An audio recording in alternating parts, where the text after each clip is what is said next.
हे hello everyone, फिर से welcome back है आपके अपने चैनल पे, साइंस स्पेक्ट्रम पे और आपके अनुराग भैया के पास। तो हमने लाइट का दो पार्ट कर लिया है। पार्ट वन में कुछ बेसिक्स था, पार्ट टू में रे डायग्राम्स एंड ऑल हमने पढ़ा था, जिसमें कन्वेक्स मिरर बचा हुआ था, उसको अभी करेंगे हम लोग, ठीक है। लेकिन उसके पहले आज का जो मेन हम लोग पढ़ेंगे वो रिफ्रैक्टिव इंडेक्स होगा। रिफ्रैक्टिव इंडेक्स के साथ लॉज ऑफ रिफ्रैक्शन होगा, क्या क्या लॉ होता है। फिर लेंस को पढ़ेंगे, कोशिश करेंगे कि हम लोग कवर कर ले इसी पार्ट में, क्योंकि ज्यादा लैगी हो जाएगा। फिर बार बार बहुत सारे पार्ट्स आते हैं ना, तो थोड़ा सा ये होता है कि थोड़ा सा ये फील होने लगता है कि नहीं हो पाएगा, अब छोड़ देते हैं कितना। तो वीडियो को कोशिश करेंगे इसी में लाइट को कवर कर ले। और न्यूमेरिकल्स वगैरह चाहिए होगा, आपको प्रैक्टिस चाहिए होगा क्वेश्चंस का, इसके लिए आप मुझे कमेंट कर देना, बता देना, मैं कर दूंगा। उसके लिए एक छोटा सा इंट्रो, फिर मिलते हैं।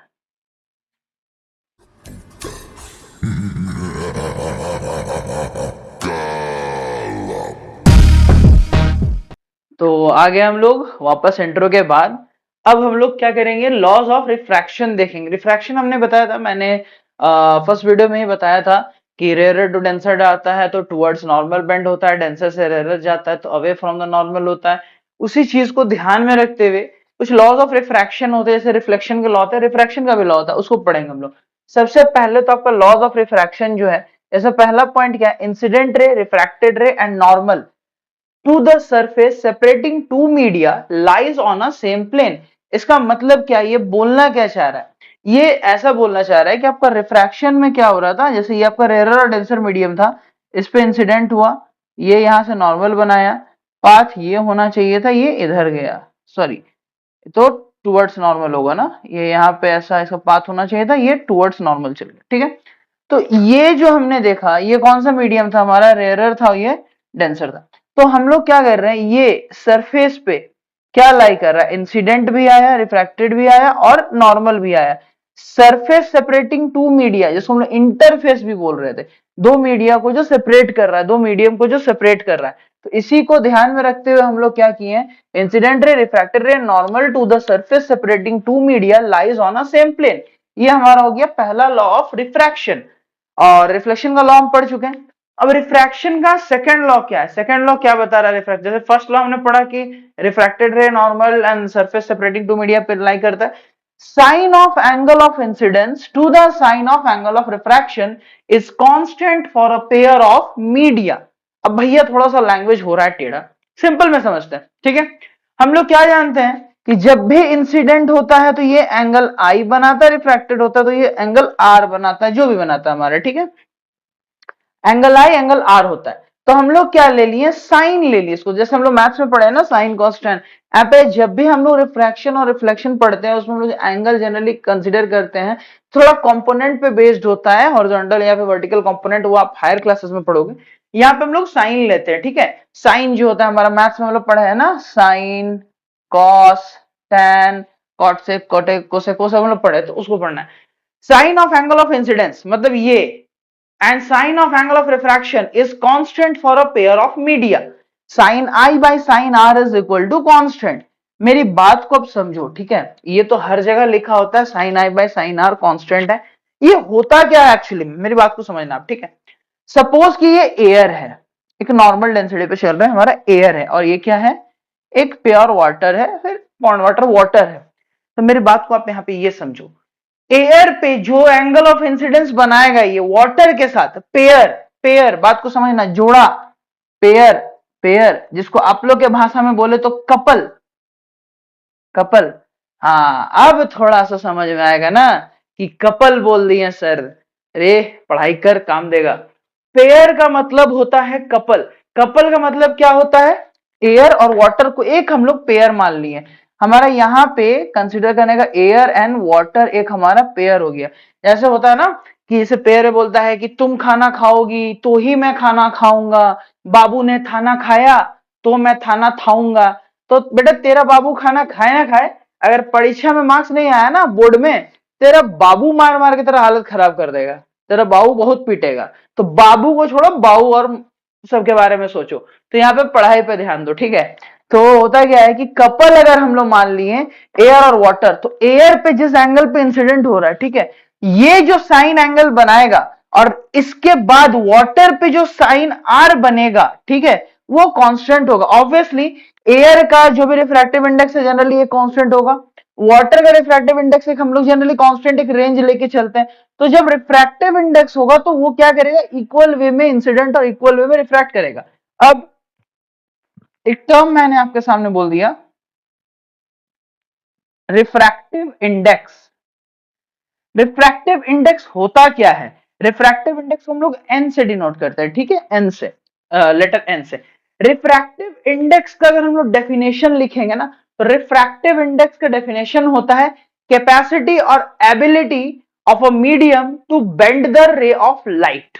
ठीक है, मतलब किसी मीडियम पे हमारा रे ऑफ लाइट कितना बेंड करेगा, कितना डाइवर्ट होगा अपने पाथ से, कितना एंगल पे इंसिडेंट होगा, कितने एंगल पे रिफ्रैक्ट होगा, ये किस पे डिपेंड करता है, रिफ्रैक्टिव इंडेक्स पे डिपेंड करता है। ठीक है, रिफ्रैक्टिव इंडेक्स भी कहीं ना कहीं डेंसिटी पे डिपेंड कर रहा है, बहुत सारा फैक्टर्स होता है, डेंसिटी पे कभी करता है नहीं भी करता है, लेकिन हम लोग क्या करेंगे, सिंपली रिफ्रैक्टिव इंडेक्स को समझेंगे। रिफ्रैक्टिव इंडेक्स क्या है, कैपेसिटी और ability of a medium to bend the ray of light, general definition है। ठीक है, बुकिश डेफिनेशन पे मैं नहीं जा रहा हूं। ये हो गया हमारा कि जितना रिफ्रैक्टिव इंडेक्स होगा उस हिसाब से लाइट बेंड और ये होगा। तो इसी चीज को लॉ बनाया गया कि sine of angle of incidence is sine of angle of refraction is constant. अभी मैंने समझा दिया, एयर के लिए जो रिफ्रैक्टिव इंडेक्स होगा, वाटर के लिए रिफ्रैक्टिव इंडेक्स फिक्स होगा।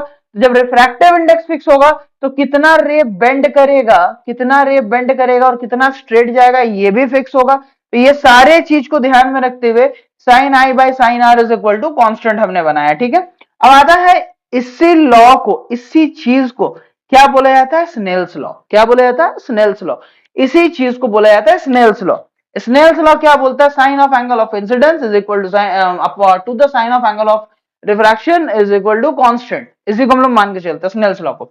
तो स्नेल्स लॉ आप समझ गए, मतलब रिफ्रैक्शन का जो सेकंड लॉ है उसी को हम लोग स्नेल्स लॉ बोलते हैं। ठीक है, ये स्नेल्स नाम का एक साइंटिस्ट था, उसने फाइंड किया था ये, और इसको अभी तक हम लोग मान के चल रहे हैं।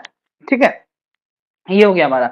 फिर आते हैं वर्ड हमने यहाँ रिफ्रैक्टिव इंडेक्स। रिफ्रैक्टिव इंडेक्स को भी बताए थे capacity bend the ray of light. तो रिफ्रैक्टिव इंडेक्स को एन से डिनोट करते हैं, और एन का फॉर्मूला क्या होता है, सी upon we. C upon we. सी क्या होता है, सी का मतलब हो गया speed of light in vacuum और एयर। एयर या वैक्यूम में स्पीड ऑफ लाइट जो होता है हमारा upon speed of light in medium. मतलब एयर में सपोज आपका जो भी स्पीड है, ऐसे तो फिक्स रहता है एयर में, वैक्यूम में हमारा मान लेते एक पॉइंट पे ए अगर स्पीड है तो ये हमारा हो गया एयर का स्पीड हो गया, और मीडियम पे हमारा एम हो गया। तो हम लोग इसी को एक फॉर्मुलाइज करके लिखते हैं, n is equal to c upon v. इस फॉर्मूला को हम लोग बोलते हैं, क्या बोलते हैं, इस फॉर्मूला का भी एक नाम है, रिफ्रैक्टिव इंडेक्स का ये जो फॉर्मूला है इसको हम लोग इंडेक्स फॉर्मूला भी बोलते हैं। ठीक है, लाइट का index formula, optical index formula भी इसको हम लोग बहुत पॉइंट पे बोलते हैं, यूज करते हैं, n is equal to c upon v. तो लॉज ऑफ रिफ्रैक्शन आपने देखा, incident ray, refracted ray, normal, ये हो गया एक पॉइंट पे। Sine of angle of incidence to the sine of angle of refraction is constant for a pair of media. अभी मैंने समझा दिया कि पेयर का मतलब कपल होता है, एक ने खाना खाएगा तो दूसरा खाना खाएगा। सेम वे में क्या फिक्स होता है, वहां तो खाना था, यहाँ पे एंगल फिक्स होता है कि कितना एंगल पे ये इंसिडेंट होगा, कितना एंगल पे ये रिफ्रैक्ट होगा। ठीक है, sine i by sine r is equal to constant, Snell's law हो गया ये हमारा। रिफ्रैक्टिव इंडेक्स को एन से डिनोट करते हैं, जो कि हमारा सी अपॉन वी हो गया। तो यहां तक क्लियर हो गया कंसेप्ट। अब हम लोग इसके आगे जाएंगे, जो हमारा कन्वेक्स मिरर छूटा हुआ था ना उसको भी देख लेते हैं, फिर हम लोग नेक्स्ट पे आगे बढ़ेंगे। ठीक है, चलिए इसको आप लोग उतार लीजिए।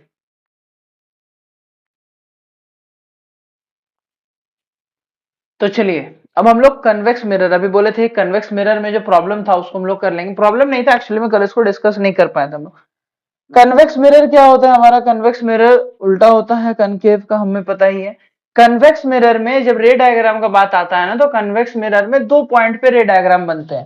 पहला जब ऑब्जेक्ट आपका इंफिनिटी पे हो, और दूसरा जब ऑब्जेक्ट आपका बिटवीन इंफिनिटी एंड पोल हो। ठीक है, तो ये हमारा कन्वेक्स मिरर बन गया। ठीक है, मिरर बनने के बाद इंफिनिटी पे होता तो दो रे हमारा पैरेलल आया। किसका पैरेलल है, यहाँ पे रेज जो है हमारा पैरेलल टू प्रिंसिपल एक्सिस है। तो भैया जब पैरेलल टू प्रिंसिपल एक्सिस होता है तो कहां से पास होता है रे, फोकस से। हम लोग ले आए इसको, फोकस से पास होता है। इसका इमेज कहां बना, फोकस पे बना। इमेज बना फोकस पे, पॉइंट साइज इमेज होता है, कहीं कहीं बुक में लिखा हुआ होता है हाईली डिमिनिश्ड, तो उसको हम लोग पॉइंट साइज भी लिख सकते हैं। ठीक है, तो ये रे डायग्राम हो गया कन्वेक्स मिरर का जब ऑब्जेक्ट एट इंफिनिटी है, ठीक। अब object between infinity and pole, मतलब यहाँ पे ऑब्जेक्ट आपको दिखने लगेगा इंफिनिटी और पोल के बीच में।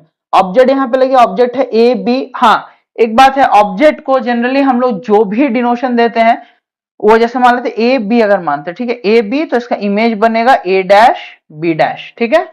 तो ये क्या हो गया, ए बी हमारा ऑब्जेक्ट है, रे आया पैरेलल, ये उधर स्कैटर हो गया, ठीक है। इधर भी हमारा रे जो है इसको हम दिखाए नहीं है ऐसे, ये आपको क्या आएगा, इधर से ये इधर हो जाएगा, डाइवर्ज हो जाएगा रे, ठीक है, डाइवर्ज हो जाएगा इधर, फिर ये इधर मीट करेगा। तो रे आया, डाइवर्ज हो गया, ये रे आया, इधर चल गया, एंगल ऑफ इंसिडेंस बना के, ये बना के। तो ये जो हमारा था ना, यहाँ पे मैंने दिखाया नहीं था, ठीक है, वो डायरेक्ट बना दिए थे, उतना जरूरत नहीं था तो मैंने डायरेक्ट बना दिया, बट आपको एग्जाम में ये रे दिखाना है, ठीक है। अब क्या था, यहाँ पे आया, इधर डाइवर्ज हो गया, इधर आया, इधर डाइवर्ज हो गया। अब इसको टेंड्स टू मीट, पैरेलल था तो ये फोकस से पास करेगा, और ये एंगल ऑफ इंसिडेंस और रिफ्लेक्शन बना के पार हो रहा था, तो आप क्या करोगे, इसको टेंड्स टू मीट कराओगे, ड्रैग करोगे पीछे इमेजिनरी वे में, तो क्या हो जाएगा, इसको हम लोग क्या बोलते हैं, टेंड्स टू मीट, ठीक है। आया, मीट किया इस पॉइंट पे बिटवीन पी एंड एफ, तो इमेज बना बिटवीन पी एंड एफ, और डिमिनिश्ड इमेज बना।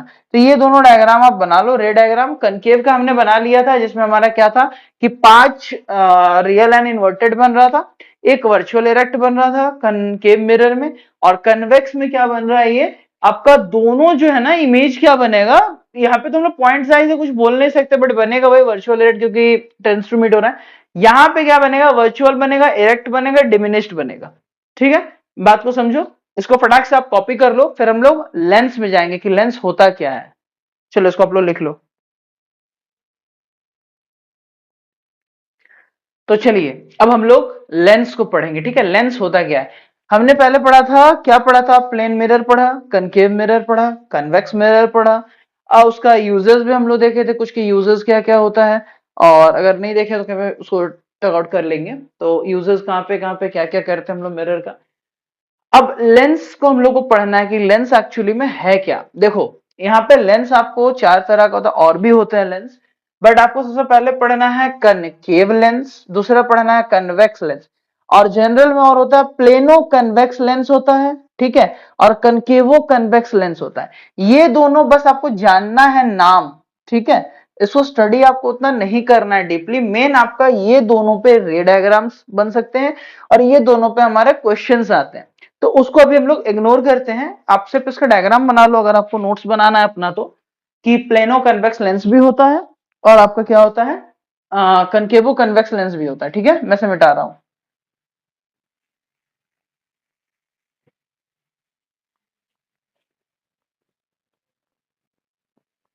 अब एक एक लेंस का डिस्क्रिप्शन हम लोग पढ़ेंगे, ठीक है।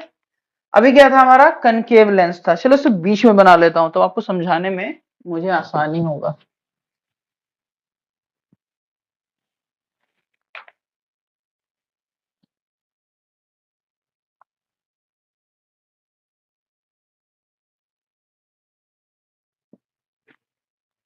ये कौन सा लेंस हो गया हमारा,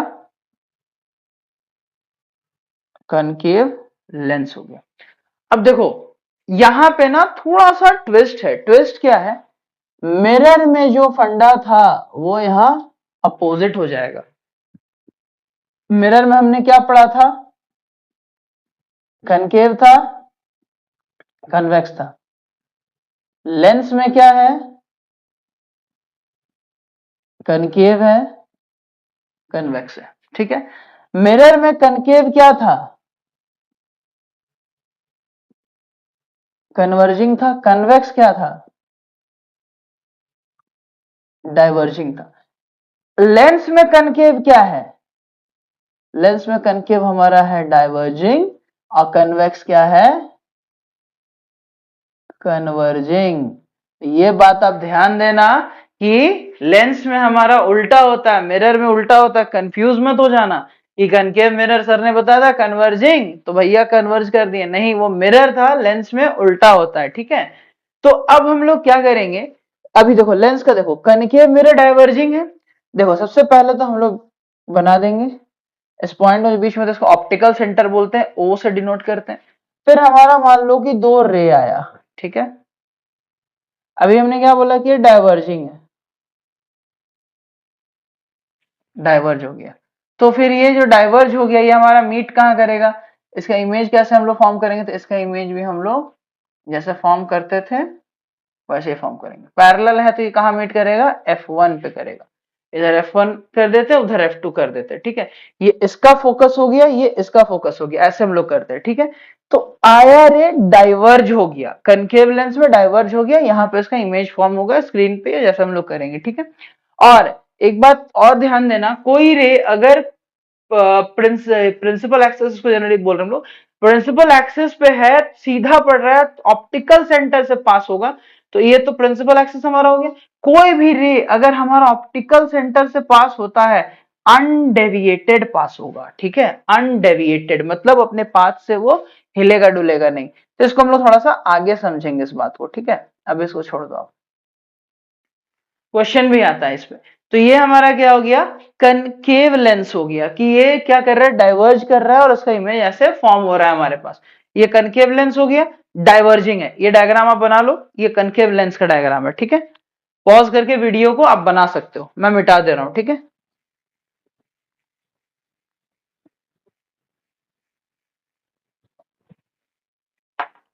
फिर आता है हमारा बेसिक पार्ट जो है, दूसरा कौन सा लेंस आता है हमारा बेसिक, हो जाएगा कन्वेक्स, ठीक है। ठीक, अभी हमने क्या बोला कि कन्वेक्स क्या है अपना, लेंस पे कन्वर्जिंग है। रेज आए इस पे, दो रे ऐसे आया, और ये रे कहां से जाएगा,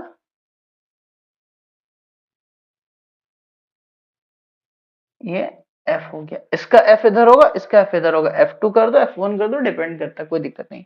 ये हमारा कौन सा लेंस हो गया,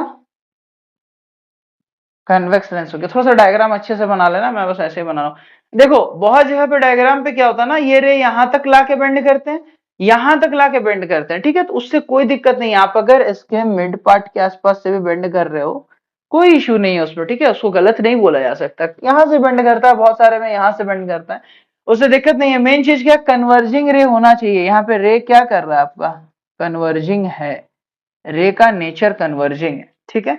ये समझ में आ गया, कन्वेक्स लेंस क्या करता है, कन्वर्ज करता है, कनकेव लेंस क्या करता है, डाइवर्ज करता है। कुछ कुछ पॉइंट डायग्राम रे देख लेंगे इसका, कि रे डायग्राम क्या क्या होता है। आप क्या करो, इससे पहले कॉपी कर लो, ठीक है, सब कर लो फिर मैं करता हूं। तो चलिए आपने नोट कर लिया। अब हमारा ये कौन सा लेंस है हम लोग जानते हैं, ये कन्वेक्स है, ठीक है। एक क्वेश्चन आता है, बहुत बार आता है, दो तीन पॉइंट का क्वेश्चन ही आता है, सारा रे डायग्राम नहीं बताऊंगा, बहुत लेंदी भी हो जाएगा वीडियो और आप थोड़ा सा उसमें कंफ्यूजिंग भी हो जाएगा। अब सिर्फ सिंपली एक दो आता है जो मैं बता दे रहा हूं, ये क्वेश्चन ज्यादा हिट करते हैं ये सब। बियॉन्ड 2f, अब देखो मेरी बात को समझो क्या होता है। ये हम लोग ऐसे लिए, ठीक है, ये हमारा क्या हो गया, एक पार्ट हो गया, ये हमारा दूसरा पार्ट हो गया, दोनों दो मिलके, जिसको हम लोग बाई कन्वेक्स लेंस भी इसको बोलते हैं, ठीक है। मतलब एक का इधर से आया, एक का इधर से आया, ये मैच करके बना। तो इसका भी होगा फोकस, इसका भी होगा सेंटर, इसका भी होगा फोकस, इसका भी सेंटर। तो जनरली यहाँ पे हम लोग सेंटर नहीं बोलते, यहाँ पे हम लोग 2f2 2f1 इस तरह करके दे देते हैं। बियॉन्ड 2f मतलब ये क्या बना, इसको आप रिलेट करना, ठीक है, आप इसको रिलेट करके पढ़ना। बियॉन्ड 2f1, 2f1 मतलब ये f1 जो है इसके बियॉन्ड, इसके पीछे बना। अब आप चल जाओ एकदम फटाक से आपका कनकेव का डायग्राम में चल जाओ, रे डायग्राम में क्या था, जब हमारा बियॉन्ड सी हुआ करता था, सेंटर से बियॉन्ड होता था, इमेज कहां बनता था, बिटवीन, क्या बनता था, सी एंड एफ। तो ये इधर चल गया, अब ये लेंस है, इसको हम लोग अगर सी कंसीडर करते हैं, अगर सपोज कर लेते हैं, ठीक है, बुक में से 2f1 लिखा रहता है, सी हम लोग सेंटर नहीं करते हैं, चीज एक ही है, ठीक है। आप अगर इसको रिलेट कर पाओगे, चीज एक ही है। ये बियॉन्ड चल गया तो कहां बनना चाहिए, ये कहां बनना चाहिए, सो बताओ मुझे, सी और एफ के बीच में। लेकिन हाँ, इस सी और एफ के बीच में नहीं बनेगा, ये इधर से जाकर रिफ्रैक्शन होने के बाद या रिफ्लेक्शन होने के बाद जो हमारा बनता है, रिफ्लेक्शन होता है जब बनता है, आफ्टर रिफ्लेक्शन, ध्यान में रखना, यहां पे नहीं बनेगा क्योंकि यहां तो ऑब्जेक्ट ही रखा हुआ है। आफ्टर रिफ्लेक्शन, यहां से आया, रिफ्लेक्शन हो गया, एक रे आया पैरेलल जो कि फोकस से पास कर गया, दूसरा रे हमारा ऑप्टिकल सेंटर से पास करते हुए चल गया। तो जो चल गया तो बिटवीन सी एंड एफ है, तो ये इसका सी एंड एफ के बीच में बनेगा। तो इसका सी एंड एफ के बीच में क्या बन गया, F2 और 2f2, between F2 and 2f2। मुझे पता नहीं आप ये समझ पा रहे हो कि नहीं, आपके लिए कंफ्यूजिंग है कि क्या, मैं नहीं समझ पा रहा हूं, आप समझ पा रहे हो कि नहीं।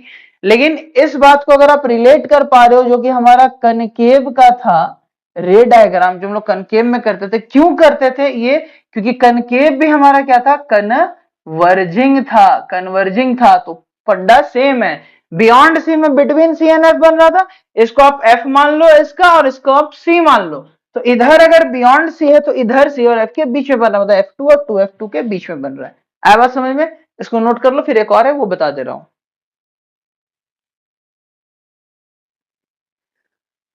देखो, अब हमारा पोजीशन चेंज हो गया, F2 पे हो गया। मैंने आपको क्या बोला था, देखो मैं आपको एक टेक्निक बताने वाला हूं अभी, जो कि आपको बुक में नहीं मिलेगा। आप बुक में खोज सकते हो इस टेक्निक को, फिर आपको लगेगा सर आप क्या बताएं, गलत बताएं। मैं आपको सिंपली बता रहा हूं, क्योंकि होता क्या है ना, मैंने कुछ वीडियोस में देखा है कि वो लोग लेंस के रे डायग्राम को इतना टफ वे में कर देते हैं ना, कि मतलब डरा देते हैं कि रे डायग्राम लेंस का बहुत टफ होता है, बहुत कुछ टफ नहीं होता है। रीजन क्या है, कन्वर्जिंग जहां पे हो रहा है, सारा लॉ आप लगा दो, सारा फंडा आप लगा दो, किसका, कनकेव का। जैसे हमने पढ़ा था, अगर ऑब्जेक्ट एट सी है, कनकेव में हमने पढ़ा था, तो इमेज एट सी बनता है कि नहीं, हमने पढ़ा था। अब आप क्या करो, सिंपली आप सिंपली F1 को आप कंसिडर कर लिए फोकस, F2 को आप कंसिडर कर लो फोकस, 2F1 हो गया आपके लिए, मतलब आप अपने लिए कंसिडर करो इसको, ठीक है, इसको आप वहां लिखना नहीं, गलत हो जाएगा। ये सिर्फ मैं कंसिडरेशन के लिए बता रहा हूं कि आप इसको कंसिडर करो। अब ऑब्जेक्ट कहां है, F2 पे, F2 क्या है अपना, ठीक है, F2 पे ऑब्जेक्ट कहां है हमारा, F2 पे नहीं है, 2F1 पे ऑब्जेक्ट है, 2F1 पे ऑब्जेक्ट है हमारा। तो 2F1 पे जो हमारा ऑब्जेक्ट है, हम लोग 2F1 को क्या कंसिडर किए हैं, 2F1 को यहाँ पे देख लो आप, सेंटर पे। इमेज कहां बनना चाहिए, अब इधर से तो होगा आफ्टर रिफ्लेक्शन या रिफ्रैक्शन जो भी हो रहा है, तो यहां पे आने के बाद ये किसका सेंटर पे बनेगा, अगर इस एपर्चर, इसके सेंटर पे अगर आपका ऑब्जेक्ट है, तो इसके सेंटर पे इमेज बनेगा। क्योंकि जब सेंटर पे होता है तो कहां बनता है, सेंटर पे बनता है। तो इसके लिए ये हो गया हमारे लिए सेंटर, और इसका सेंटर ये हो गया। तो क्या होगा, जब 2F1 पे होगा तो इमेज कहां बनेगा हमारा, 2F2 पे बनेगा। जब भी हमारा 2F1 पे होगा तो कहां बनेगा, 2F2 पे बनेगा। तो आप इस चीज को ध्यान में देना कि 2F1 इसका सेंटर है, तो सेंटर पे है, तो सेंटर पे। और एक बात, और एक चीज था, जो सेंटर पे इमेज बनता था तो उसका एक और चीज था, क्या था आप मुझे बताओ तो, जल्दी जल्दी से सोच के बताओ क्या था उसका, था क्या कन्वर्जन, सबसे पहले क्या होगा, रियल एंड इन्वर्टेड, ठीक है। उसके साथ सेंटर वाला इमेज का एक स्पेशल क्वालिटी था, सेम साइज इमेज, ठीक है। अब मैं ज्यादा नहीं जा रहा हूं, ठीक है। अब आपको वो कनकेव का एक बता दिया था मैंने, इन्फिनिटी वाला वो बताया था ना अभी, क्योंकि बहुत ज्यादा लेंदी हो जाएगा, ठीक है। मैंने आपको सिंपल टेक्निक बता दिया, ऐसे गया इधर चल गया, इन्फिनिटी से आया इधर चल गया, इसको हमने यहाँ पे मीट करवाया तो ये F1 पे बना, या फोकस पे बन गया, ठीक है। ये हमारा कनकेव गिरे था, ये है कन्वेक्स के लिए। देखो, हर एक पॉइंट को समझाऊंगा, अगर मैं तो सब समझा दिया हूं आपको। आपको मैंने रूल बता दिया है कि इस रूल पे ऐसे आप फोकस करो, इस रूल को ऐसे आप कंसीडर करो। एक बात को याद रखना, ये मेरा ट्रिक है याद रखने का, आप इसको कॉपी में मत लिखना, मतलब आप आंसर कॉपी में, एग्जाम कॉपी में, बोर्ड की कॉपी में ये मत लिख देना कि ऐसे करके एरो करके सेंटर है सेंटर है। ये याद रखने का टेक्निक है, ठीक है। फिजिक्स बहुत ही इजी है। डिफरेंस क्या है कि हम साइंस पढ़ाते तो जरूर है, कुछ गलती हम टीचर्स की भी होती है, कुछ गलती आपकी भी होती है। होता क्या है ना, कि जब भी आप साइंस को पढ़ो तो साइंस को, अच्छा ठीक है, इस बात पे मैं एक अलग से वीडियो बना दूंगा कि साइंस पढ़ने का सही तरीका क्या, मतलब याद करने का या साइंस को समझने का कितने बार प्रैक्टिस करना चाहिए, मैं अलग से बना दूंगा। अगर वैसा वीडियो चाहिए होगा, आंसर कैसे लिखना है फिजिक्स में, साइंस में, केमिस्ट्री बायोलॉजी में, तो आप मुझे क्या कर रहा है, कमेंट कर देना, मैं बना दूंगा, ठीक है। इसको आप इस वे में रख लो, इस डायग्राम को आप नोट कर लो। और कुछ और पॉइंट्स होते हैं आपके एनसीईआरटी में बुक में दिया होगा, आप उसे प्रैक्टिस करो, डाउट आएगा कमेंट कर देना कि रे, कमेंट में लिख देना रे डायग्राम्स फॉर लेंस, मैं सारा बता दूंगा। दो मैंने बता दिया, तीन मैं और भी बता दूंगा, ठीक है। आप इसको कॉपी कर लो, ठीक है। और एक बात है कि अगर आप मुझ पे ट्रस्ट करते हो, अगर आप मुझ पे भरोसा करते हो, तो आप मेरे वीडियोस को देखो, चैनल को लाइक करो, सब्सक्राइब करो, ठीक है। आप लोग क्या करते हो, वीडियो देख के चल जाते हो, फिर उतना लाइक्स नहीं आता, उतना व्यूज नहीं आ रहा है। तो आप ऐसा करो ना कि मैं कुछ पाने के लिए यहाँ पे नहीं कर रहा हूँ, ठीक है, मेरा पैशन है पढ़ाना, मुझे पसंद है पढ़ाना, और मैं ऐसा चाहता हूँ कि साइंस को आप लोग इंजॉय करके पढ़ो। डिफरेंस ये है कि मेरे पास अभी प्लेटफॉर्म नहीं है। मे बी आपको लग रहा होगा कि तो बहुत सारे लोगों को लग रहा होगा जो मुझे नहीं जानते हैं, तो उन्हें लग रहा होगा अरे क्या होगा, छोटा मोटा टीचर है, पढ़ा रहा है, ये कर रहा है, वो कर रहा है। आप वो मत देखो, मैं क्या पढ़ा रहा हूँ, क्या समझा रहा हूँ। आप कॉपी करके देख लेना, आपको चेक करके देख लेना, आपको दूसरी जगह मिल रहा है कि नहीं। डिफरेंस क्या है, सिर्फ मेरे पास प्लेटफॉर्म नहीं है। आप लोग का सपोर्ट रहा, प्यार रहा, तो वो भी हो जाएगा। ये आपको समझ में आ गया, आप इसको जल्दी से नोट डाउन कर लो।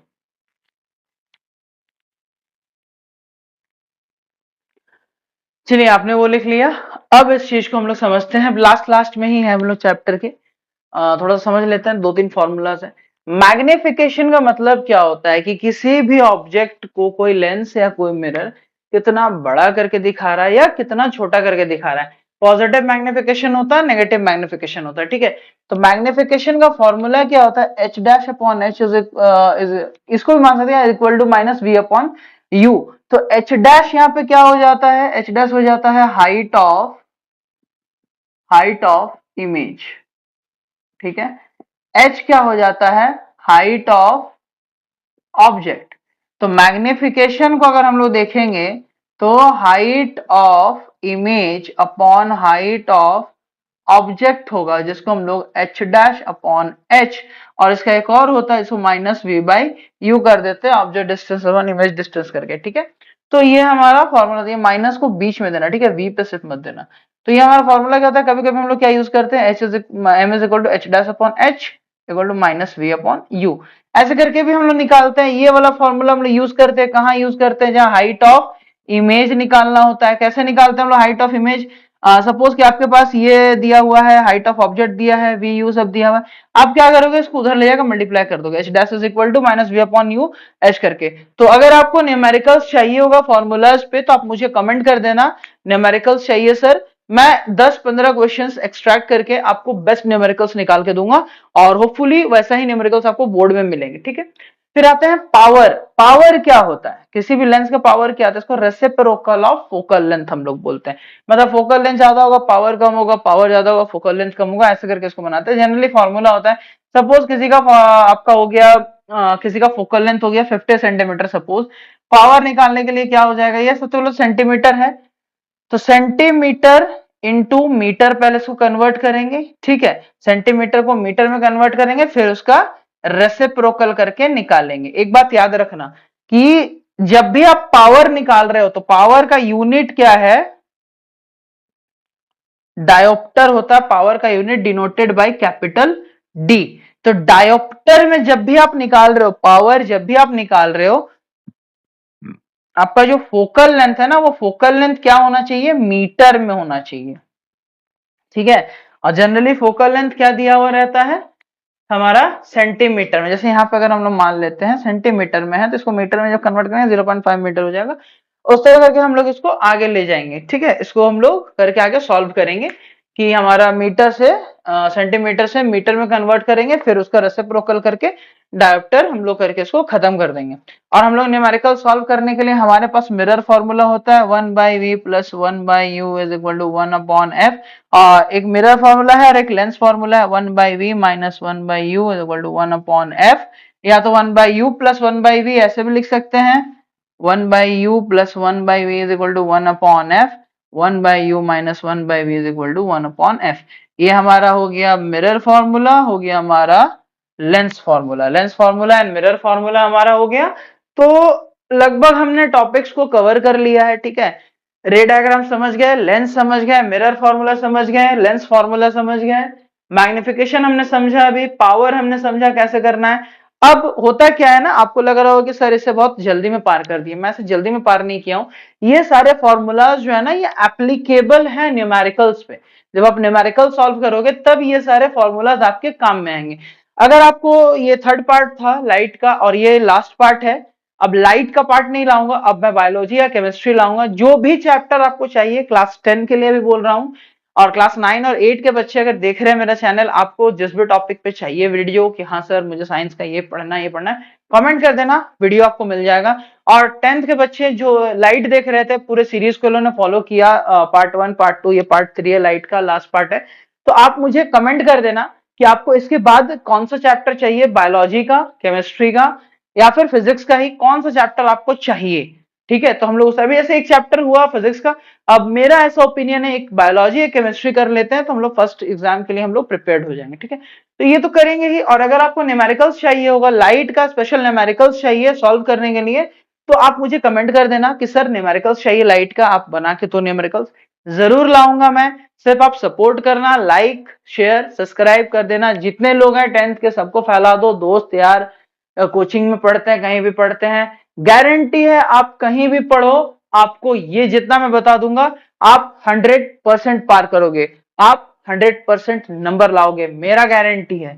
ठीक है, और होपफुली मैं ये सोच रहा हूं कि नेक्स्ट वीक लाइव क्लासेस भी आपके लिए लाऊंगा, तो प्रिपेयर्ड रहिएगा उसके लिए। लाइव क्लासेस कितने लोग इंटरेस्टेड है कमेंट करके बताना, मैं उसको बता।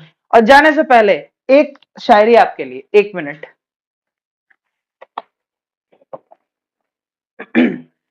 एक शायरी लिखा है मैंने आपके लिए कि आप लोग बहुत सोचते हो ना, मतलब स्टूडेंट लोग जो होते हैं बहुत सोचते हैं कि कल क्या होगा, परसों क्या होगा, कोई चल गया तो क्या होगा, या फिर कोई आ गया तो क्या होगा। उसके लिए है, लिखोगे तो कहानी बन जाएगी, लिखोगे तो कहानी बन जाएगी, सोचोगे तो जवानी चल जाएगी। क्या बात है, क्या लाइन कहा है। लिखोगे तो कहानी बन जाएगी, सोचोगे तो जवानी चल जाएगी, कहीं ऐसा न हो यारो, कहीं ऐसा न हो यारो, तुम सोचते ही रह जाओ और लोगों के जुबां पे किसी और की कहानी बन जाएगी, लोगों के जुबां पे किसी और की कहानी बन जाएगी। इसीलिए सोचो मत, जो दिमाग में आए वो करो और जिंदगी खुल के जियो, मर के जिया तो क्या जिया, जीने के बाद तो मरना ही रखा है। ठीक है यारो, बिंदास होके जियो, आपका भैया है आपके साथ, आपके अनुराग सर है आपके साथ, आप पढ़ो बिंदास होके साइंस, साइंस मुझ पे छोड़ दो, नंबर पूरा आएगा। अब बात याद रखना, ज्यादा सोचो मत, कहीं ऐसा ना हो कि तुम सोचते रह जाओ, लोगों के जुबान पे किसी और की कहानी बन जाएगी। चलो मिलता है फिर नेक्स्ट क्लास में।